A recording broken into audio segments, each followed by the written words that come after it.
बहुत बहुत शुक्रिया जुड़ने के लिए। आपको बताते चले कि इस वक्त जो है करगिल से बड़ी खबर निकल कर आ रही है, जहां हाल ही में LHDC करगिल के इलेक्शन हुए थे, जिसमें जम्मू कश्मीर नेशनल कॉन्फ्रेंस और कांग्रेस ने प्री पोल अलायंस बनाया था और बीजेपी को हराया था इन इलेक्शन में। इस हवाले से एक बड़ी खबर निकल कर आ रही है कि वहां नए चीफ एग्जीक्यूटिव काउंसिल की नॉमिनेशन हुई है।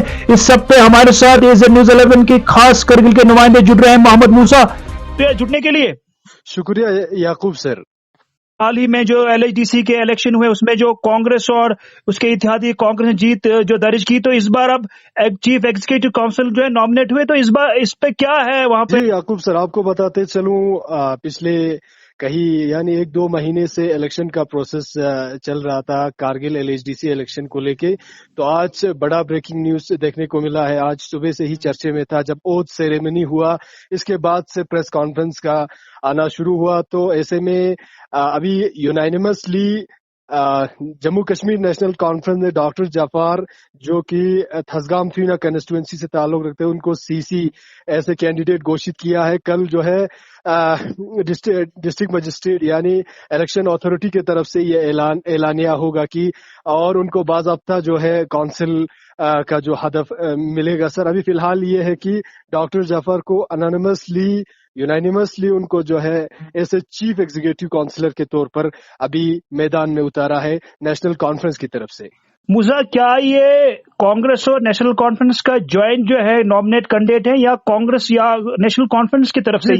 जी आपको बताते चलूं, पहले जो इलेक्शन से पहले प्री पोल अलायंस बना था, इसके बाद से काफी हद तक जो है भारतीय जनता पार्टी को पीछे छोड़ते हुए यानी नेशनल कॉन्फ्रेंस और INC ने गठबंधन बनाने के बाद काफी हद तक 22 सीट हासिल किया था। इसके बाद से अभी जो है 2.5 साल का जो है ये काउंसिल चलेगा। अभी नेशनल कॉन्फ्रेंस मेजोरिटी में है, उन्होंने 13 सीट लिया है। इस हिसाब से अभी 2.5 साल जो है नेशनल कॉन्फ्रेंस हुकूमत करेगा, फिर 2.5 साल जो है NC इंडियन नेशनल कांग्रेस हुकूमत करेगा। अभी फिलहाल नेशनल कॉन्फ्रेंस ने हुकूमत यहाँ पे तश्कील देने का जो प्रोसेस है वो अमल में ला रहे सर।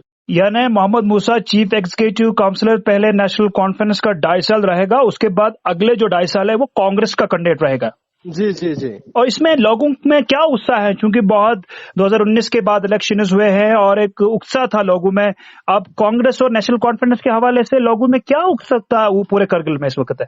जी आपको बताते चलूं, जब लोकसभा इलेक्शन हुआ इसके बाद से यहाँ पे भारतीय जनता पार्टी यानी हुकूमत आए रखते हुए कारगिल डेमोक्रेटिक अलायंस और एपेक्स बॉडी जो है एक बॉडी बना। इसके बाद से इनका 4 की एजेंडा से, जिसमें से सबसे बड़ा एजेंडा ये कि लद्दाख को फुल फ्लैश स्टेट का दर्जा दिया जाए, 6 शेड्यूल दिया जाए, अनएम्प्लॉयमेंट PSC यहाँ पे खोला जाए और लोकसभा राज्यसभा में अलग अलग पार्लियामेंट्री सीट दिया जाए। ये 4 एजेंडे पे अभी कारगिल डेमोक्रेटिक अलायंस और एपेक्स बॉडी काम कर रहे हैं।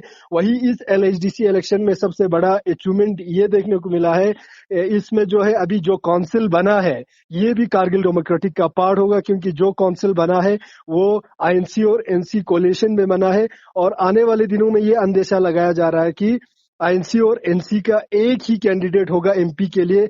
ये अभी प्रेस कॉन्फ्रेंस में आया हुआ है। तो आने वाले दिनों में यानी ये देखने वाली बात होगी कि INC और NC एक कैंडिडेट यहाँ पे पार्लियामेंट्री इलेक्शन के लिए उतारते हैं कि क्या होते हैं।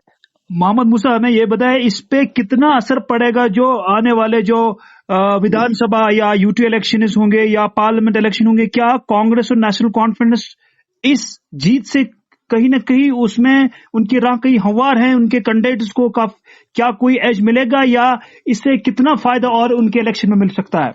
जी, आने वाले जो पंचायत इलेक्शन है, PRI इलेक्शंस और वही साथ ही साथ पार्लियामेंट्री इलेक्शन है, इससे काफी हद तक यहाँ के जो लोकल्स में यानी मेंबर पार्लियामेंट के सीट को लेकर वही PRI मेंबर्स अब आने वाले दिनों में इलेक्शन होंगे, तो उसमें काफी हद तक INC और NC को फायदा मिलने का अंदेशा है। क्योंकि जब से ये सैम्बल का मसला सॉल्व हुआ है तब से लेके लोगों के दिल में एक अलग सा उमंग जागा है कि नेशनल कॉन्फ्रेंस और INC लद्दाख के अवाम के हित में काम करेगा और जो बड़े बड़े मांगे हैं उन पे काम होगा। जो अभी BJP गवर्नमेंट ने जो दावा किया है वो अभी तक हल नहीं हुआ है।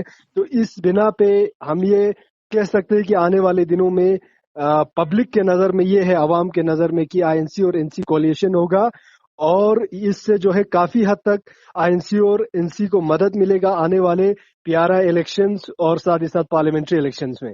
मोहम्मद मूसा, करगिल से जुड़ने के लिए और AZ न्यूज़ 11 के खास नुमाइंदे, आपने वहां से जो है इन्फॉर्मेशन दी है। बहुत बहुत शुक्रिया जो आपने चीफ एग्जीक्यूटिव काउंसिलर के नॉमिनेशन जो अभी डॉक्टर जाफर आखू नेशनल कॉन्फ्रेंस के जो वहां पे जो नॉमिनेट हुए, आपने तफसील दी। बहुत बहुत शुक्रिया है वहां से जुड़ने के लिए। शुक्रिया सर, शुक्रिया, थैंक यू।